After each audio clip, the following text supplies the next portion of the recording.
Right then, you horrible lot. This week on Burntwolf Airsoft, I shall be having a look at Airsoft around the world, where it comes from, where you can play it, where you can't play it, and where it's a bit iffy to play. Big shout out goes to viewer Bailey Pierce, who gave me the idea for this video after submitting a link about the laws around the world. Now, firstly, let's have a look at where Airsoft comes from. Airsoft originated in Japan in the early 1970s, so it's getting on a bit now at nearly 50 years old. It soon spread around the Far East due to a lot of new tighter gun laws that had come into play, making real steel harder to get. The demand for replica guns increased. Originally, Airsoft was designed for target shooting. However, the participants quickly discovered that they could shoot each other without causing death, and skirmishes quickly arose.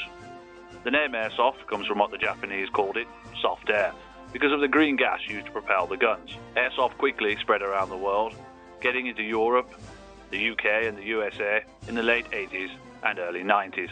The first guns to arrive in Europe had to be assembled before they were capable of firing. Today you can play Airsoft all over the world, in over 40 countries, each with their own spin, or should that be backspin, on the laws around the sport. Some places, like Mexico, Russia and Kuwait, there are virtually no regulations on the sport. Other places there are strict controls in place, where you have to be part of a national shooting club to even own one. In a lot of places, the orange tip riff reigns king, being the legal requirement to mark it out from real steel. However, in some countries you can still play, but it's a bit iffy and has a semi-legal status, and is practiced as an underground sport. Big shout out to all the Greek resistance players, and those chaps from China who play despite incredibly stringent controls, with very high risks for those that break them.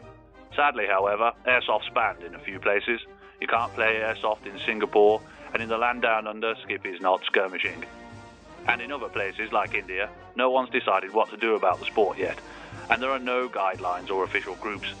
Airsoft continues to grow in popularity to this day, being played all over the world, with games ranging from a handful of players to numbers in the thousands.